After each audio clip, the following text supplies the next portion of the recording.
Hey everybody, great. I'm glad that the mic is working. I feel like Madonna right now. It's kind of another George hard act to follow, right? But I'll do my best. I'll do my best. First off, I encourage everyone, check the bag. There is a pen inside the bag. It does this, right? Also, hey, not bad. It's also a phone holder, just for why it has a crazy slot. As TJ mentioned, with GDCA. Little trivia, great designs, continued always. We manufacture discontinued COTS cards under license from the OEM. So that's Contron, Curtiss-Wright, Abaco, etc. So if you use COTS cards and you have problems, or you just want to talk about obsolescence, because we love this stuff, give myself or Patrick Reed, my colleague, a shout. So there, commercial over. Triage Approach, getting ahead of electronic obsolescence. I'm going to talk a lot about strategic sustainment. But first, the audience is really warmed up, but I'd like to kind of get a little sense of the room if I could right now. I got to ask, how many people actually live in London? All right, I'm testing. How many people don't live in London? All right, everybody's rolling. Okay, good. So I think we're warmed up. So I'd like to kind of just get a sense right now. So just in terms of industry blend, who's academic and not for profit in the room? Okay, good. And then how many folks are government folks? I know there's a few. Tracy? Not anymore. Consultants count. And then everybody else, I imagine, is kind of a for-profit company, correct? Great. Good stuff. And then final question I got to ask. Who actually would consider themselves like obsolescence service providers in the ecosystem? Like myself. And then people who are consumers of obsolescence services or doing it yourselves. All right, good. So that's a really good mix. Thank you. I appreciate the moral support. Okay. So this is not last year's presentation. Right? But last year I did talk about the supply chain gorilla. And so everybody knows what happens when you dance with the gorilla leads. And so is the case with supply chain issues. And obsolescence is the gorilla's best move. It is now. It was before the pandemic. The pandemic was a pretty good dance move. But obsolescence is kind of back on it. And so I would just say, so what does it look like when you're dancing with the obsolescence dance move? It's this stuff, right? Last time buy notices, can't source parts, waiting for engineering help. I throw this up here not because I want to make it doom and gloom, but misery loves company, and I think that we have a lot of company up here. Scrap pile, reclamation, unbudgeted upgrades. It's a lot of meetings, right, to fit into your day job. Right, so that's something, but I also talked about the elephant last year. Now George did talk about the elephant in the room is some pretty heady stuff, war and climate change, and I'm focusing on the problems that I can solve. And the elephant in the room is really inevitable obsolescence. Right, we know it. It's true. 62402 says it's inevitable. We all know it's inevitable. So how do you deal with the inevitability? In a way that ChatGPT does not advise. So the elephant is out, breaking news. And so the only way to keep the elephant from getting out and in the pen, keep it back in the pen, is to have a real strategic sustainment capability. And what am I talking about? I think that it really starts with a mindset, right? And this is the difference between obsolescence management and sustainment. Right? And obsolescence management I see as more of a illness prevention situation, right? Or illness, curing illnesses, right? Kind of like modern medicine, whereas there's also a shift towards wellness. And that wellness is really what I call about sustainment. It's trying to actually sustain a product healthily for its life cycle versus kind of, positioning or looking for the illnesses. It would be better if there was no illness. So when you're looking at a full obsolescence management sustainment capability, you got some puzzle pieces. And it starts with a strategy. And the strategy that I'm talking about, I think the fundamental feature of the strategy is, are you going to do it in-house? Are you going to do it completely out of house? Are you going to do some sort of hybrid solution? That in my mind, in my experience, is kind of strategy. And then you've got your classic, people, process, technology, teams, processes, and tools. I think that's what a lot of people term as a capability. But then finally, there's this piece, partners, right? Partners are very important. In fact, it's the existence of partners which should go back and inform your strategy, which then informs your team's processes and tools. And so now let's talk about partners. There's a lot in the room. There's a lot in the conference hall. I think everybody who kind of thinks, oh, I have an in-house capability, they're already using partners, right? I think brokers and non-franchise distributors, they're partners, right? Very value-added partners. I think a lot of people are using component information services. That was a thing that 20 years ago was not really very mature, right? I mean, you had Total Parts Plus, then it was PartMiner, bought by IHS, Silicon Expert, and now I think everybody who is working in obsolescence management is using one or more of those tools. So I think that it's really empowering and enlightening to go look out there and see what other service providers are out there in the world. And I would actually say that the availability of these partners very much, as I mentioned, inform that strategy. Okay, so next. All right. So when I talk about a strategic sustainment capability, let's get concrete and talk about like real level 2 stuff, right? The puzzle pieces are good, but Ethan, I want to take at least one thing away from this presentation. What is it going to be? I don't know. Maybe it's on this slide, right? Everybody will take something different. So when I was young, I learned to play tennis. And I was pretty good, naturally self-taught. I was like, tennis isn't that hard. And then I was playing with a friend of mine, and he would beat me pretty consistently. I'd put up a good fight, but he just kept beating me. And I asked him, I go, Dan, why are you beating me so much? He's, Ethan, you don't have a very good backhand, right? And I was like, oh, okay. So I had to work on my backhand. But I think what that really showed me back then, and there's an analogy today, very much like tennis and obsolescence and sustainment, you have to have a complete game if you're going to win Wimbledon, right? You're not going to win Wimbledon or most games without a good backhand. So such is the case with capabilities. So level 2 capabilities.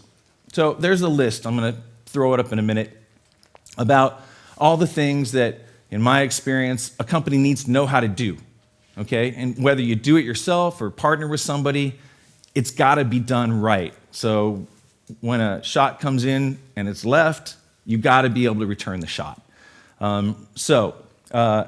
Let's talk about capabilities. Now, these are 9, I think, hopefully there's 9, right? 9 capabilities that, by my experience, everybody knows how to do. And I like to, when people are trying to figure out what they want to do, what their strategic capability, what their level of capability is, in-house, out-of-house, hybrid, I like to think, well, what's your culture? What are your constraints? And what's your appetite for additional work, right? Because if you want to do everything in-house, you got to do all that stuff in-house, most of it anyway, right? And if you want to outsource it, right, and you don't have a lot of appetite for work, then you might consider teaming with partners. So I'm going to kind of roll through these quickly just to give people a chance to take it in. Okay, so you got to do sustainment programs, right? It's actually an intentional program rather than waiting for EOL notices. You want to do some real programs. And that means you know how it's going to look, how it's going to unfold in the future, and obviously taking in new information. Forecasting lifecycle requirements. A lot of people talk about the crystal ball or it's a dartboard, but there's the thing, and there is best practice out there, right, around forecasting. You got to be good at it, and it takes a team, your whole team, particularly to monitor obsolescence. I think a lot of people are in monitor mode, but there's a lot that can be done even within the solutions, but outside of the solutions need to be done in collaboration with engineering teams around actually predicting what's going to go obsolete, regardless of what the application solution tells you. Evaluating options, right? This is a really important thing. A lot of people don't do it. They kind of go with the first obvious option and then try to make it fit, right? Last time buy, can we afford 20 years of stuff for last time buy? No, I guess we just got to go with 3. But there are other options out there to figure out how to get to the end of the life cycle. I think gathering and evaluating information is a general capability. Pre-stocking components, that's definitely a tool in the toolbox. Developing engineering solutions, right? If a lot of times it's hard to get engineering bandwidth. Those guys are busy at the best of times, but then when you have an unplanned obsolescence issue, trying to get their bandwidth and their attention sometimes can be a real struggle. Delivering new production units, performing repairs, these are things that all need to be done for you to sustain a solution. I'm not going to go through all of these, but if you have kind of a quantitative approach and look at these things, doing it in-house is hard, right? But if you have the capability and the appetite, it's probably the most affordable solution, okay? But if you don't have the capacity and you don't have leadership appetite, like individually as a performer you might, but you don't have cultural support, it really is a setup for failure. So you're kind of rolling forward like you have all of these capabilities, but why do I keep failing? Because you can't get bandwidth from engineering, you can't get funding for solutions, you can't get quick decisions, right? So that might lead to an extreme reaction, which is outsourcing. Okay, let me go ahead and find service providers, and there's a number in the room who will manage obsolescence. And I think that, it's generally pretty easy, right? If you can manage the people, right? So but you still have to manage it, even though you don't have to do it, right? So this is a good thing. It is probably the most expensive, but if your obsolescence costs are small relative to your top line, it might actually be a really good solution. I'm finding hybrid solution is probably the way most of the customers that I work with who generally do the best, they're using some sort of hybrid solution. And it doesn't look exactly like this, right? It depends on whether you're stronger in engineering or stronger, but this was just kind of a standard, scenario that I see, right? These are the types of things. You guys can have a look at the slides, talk more about it, but basically it's just to get people really thinking about, the combinations, and there are an infinite combination, right? 9 times 3, I'm sure there's a factorial in there somewhere, which gives a lot of combinations in the thousands, I'm sure. Okay, but regardless of how you do your strategic sustainment, right, there is one thing that every company in this room, every person in this room who's managing obsolescence needs to know, and that is the triage approach, okay? So this can morph into a strategic process. Picture's worth 1,000 words, so I just didn't want to bury the lead. This can morph into a strategic process, but generally speaking, we use it tactically to get, usually when we come in, to get people up to speed very quickly around the mountain of issues that they have.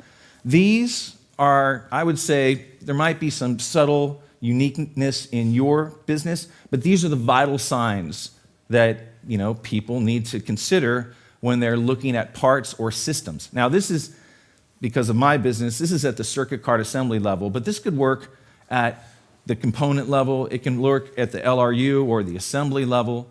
It just depends on, it's a reflection of your BOM in a lot of situations.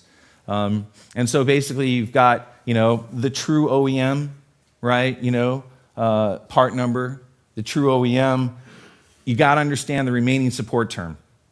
Okay, that's really important. A lot of people ask me, well, why do I even care how many years it's going to last because I can't afford enough parts to go 30 years, right? That's not what it's about, right? It's about informing that sustainment mindset. How far do you need to go, right? And then you can start thinking about, okay, how high is the bar to jump? What are really the options, the combination of options that will get me to the end? We'll talk more about that. And then this is where the forecasting part comes in, and it's really fun. Number of failure events, right? How many actually new units or spares will you need? This is all knowable based on information. Is it going to be accurate? Well, it's better than nothing. And I think any forecast that you have is definitely a point in time based on knowable information. So as I mentioned previously, forecasting is a real capability. And I generally find that a good way to do it is you forecast yourself, and then you have somebody else do an independent forecast, and then I find bridging the gap between those two forecasts. That really is where the magic happens. That's fun. And then finally, what do you got in inventory and your estimated impact date? All of this stuff is really good, and you got to do it, right? And because if you're going to prioritize, you need to know how big the mountain is. And in the end, what does it give you, right? It gives you the idea around what really is important, because you need to be able to work simultaneous activities, and we all know it because we all do it. And so if you're going to work a simultaneous activity rather than sequentially, right, you need to know, okay, what are the first set of simultaneous activities to work on? It doesn't mean you ignore priorities, 2 and 3 and 4 and 5, right? I generally only go to 3 priorities, right, because I can only remember batter up, on deck, in the hole. But in this situation, in this scenario, there's 3 that are really critical and crisis. So it's basically you give 80% of your effort to those 3, and then the other 20% of your effort kind of goes to making sure that those other ones aren't going to turn into ones as well. Okay, so that's the triage approach, and it's pretty basic. If you want to talk more about how it could be applied to your situation, feel free to pin me down, and I'm happy to talk a little bit more. So we've used this with great success. Okay, so you got your triage. How do you develop it? How do you even get to a triage? I think this is kind of, as the Americans like to say, mom and apple pie type of stuff.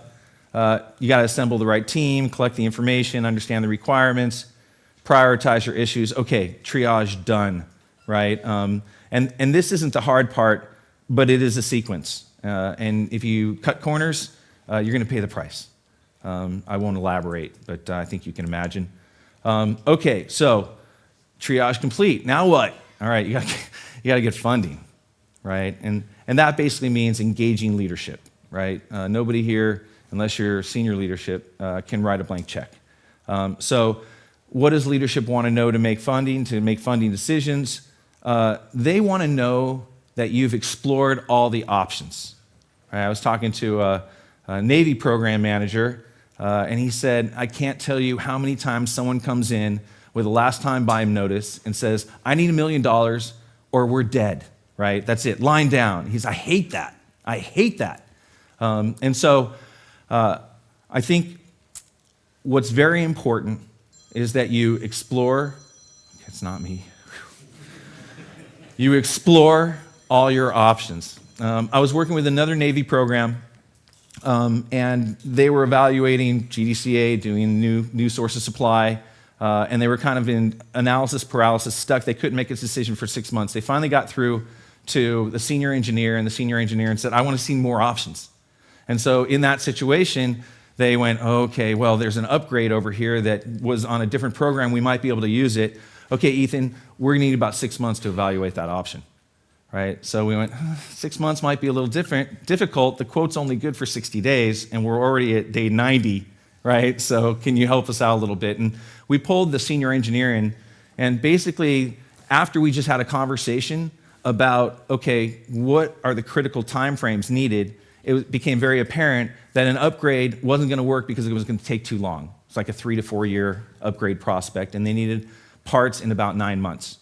And that was enough for that senior engineer to say, okay, option evaluated, let's proceed and do a new source of supply. So I think it's just very important to explore options. Okay, let's talk about options.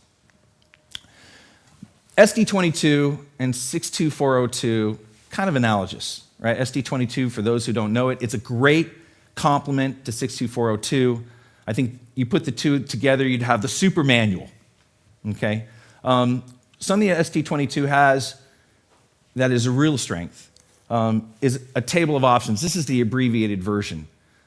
This is the stuff that when you have an obsolescence issue, you go to the table and you go, that one might work, that one might work, no, that one might work. Great, I got 3 options. I'm going to evaluate these options, okay? I think everybody understands all these options.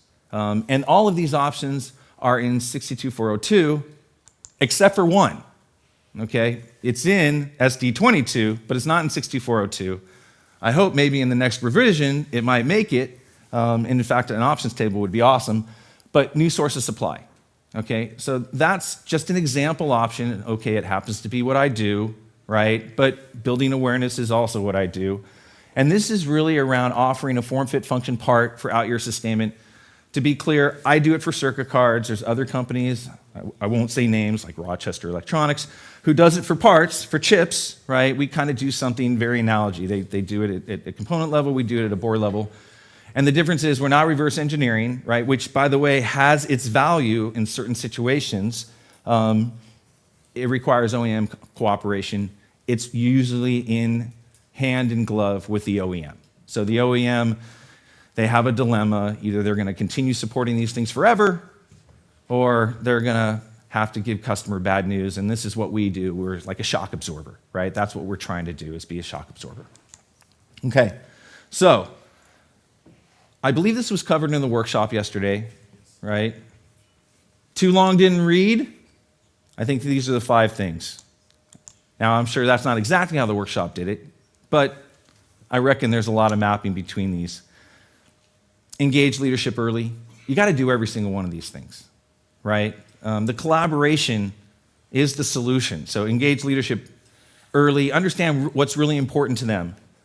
Agree on the decision-making process timeline. This is like sales 101, right? But we're selling solutions internally, right?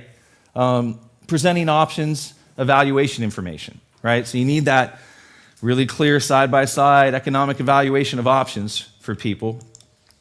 Excuse me, let me back up.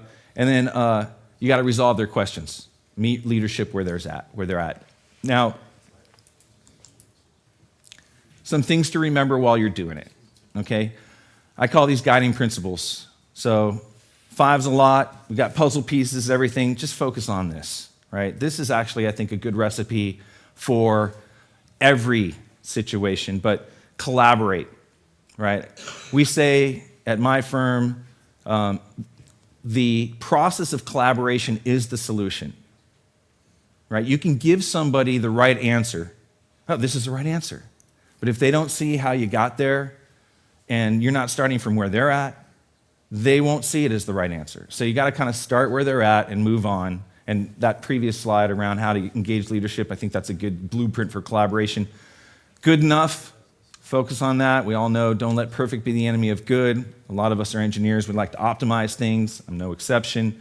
And focus on requirements. Requirements are very important, but what requirements are you focusing on? Is it, if you're procurement, you might be focusing on, okay, I have a need for 5. But that's not necessarily the enterprise requirements. So if you've got 10 years, 20 years, if you've got 200, that's the solution you're trying to find. Okay, that's a lot of work. Okay, but just try to keep the end in mind. Okay, and this is the nirvana. Okay, and this is what always keeps me going is, all right, what is the whole new, it's a whole new world. What does that look like, right? Leadership is engaged, right? Stuff is on their radar, right? They don't just talk to you when there's a problem. They see how things are unfolding. It doesn't take a 2-hour meeting every time to try to bring them up to speed with a fire hose of information. It's kind of like bread. It goes slow, it takes time, but then at the end, it's a good quality product. Predictable decision-making timelines, right? Not scratching your head wondering, when are they going to get it done? When am I going to get the funding in the meantime? And then scrambles, right? That's the day-to-day quality of life that we all need to focus on is what can I do to kind of make my life and my work and my colleagues' work more predictable? Finally, where to start? Okay, so that's a lot of stuff. I think there's 2 things that I would recommend everybody do, right? Do a triage, right? It could be more complex, can't be much less complex than the one I put on. Do a triage and pull together the team that's needed to do the triage. This is not sequential, right? This is 2 things to do at the same time, and it's good because it's virtuous, right? The team helps you get the information, and the information defines the team. So with that, I will just invite anybody who wants to talk about any of their obsolescence issues, as hopeless as they possibly can be, to come button us down, have a look at the pens, and with that, I'm going to go ahead and take some questions, if there are any. Thank you. Thank you, Ethan. Hey. First question. If communication is so important, how do we help accelerate that? I think that I'm a believer that there is no issue in the world that cannot be solved by having the right sequence of conversations with the right people. So what I learned early, after much failure, is to put together, okay, who are all the people that I need to get to? I usually start with the end, and then I start working backward, kind of like goal programming. And I think, all right, there's 2 people I need to get together here, and then after that, it's going to be this person, and then this person, and hopefully it builds on, right? So you start bringing people on board, and then it's a critical mass. Then the thing I'm saying is the same thing those guys are saying. You get that echo chamber effect. So I would just think about what's the sequence of conversations and take time to really boil the message down. Simple is better. Next question. Okay. Regarding sustainment and item longevity, is there a drive to persuade the likes of Apple to move away from the disposable build philosophy? Well, I don't think that there's not a significant drive for consumer electronics. Fun question, by the way. Thank you. I think for consumer electronics, unless there's a huge tide shift, legislation or otherwise, you're going to see that obsolescence cycle going over and over again with everything electronic. NVIDIA, video graphics, video games, 18 months, 3 years tops, okay? But for commercial electronics, there is absolutely a drive and pressure on commercial OEMs to extend the life of their products, and that goes through the entire supply chain. So what I would say is everybody in this room, what you can do is when you get a last time buy notice, when you get bad news from a supplier, start looking at what's the sequence of conversations to get to the right senior person in my organization who can then make a phone call to the senior person in their organization so they can have a real conversation about the impact of their end-of-life decisions on your organization and what are the options that that supplier can do to help you work through it. Because even though all of these OEMs, they have people who are tasked with gatekeeping and guarding bad news from getting up to senior officials, those guys, they want to know what's going on.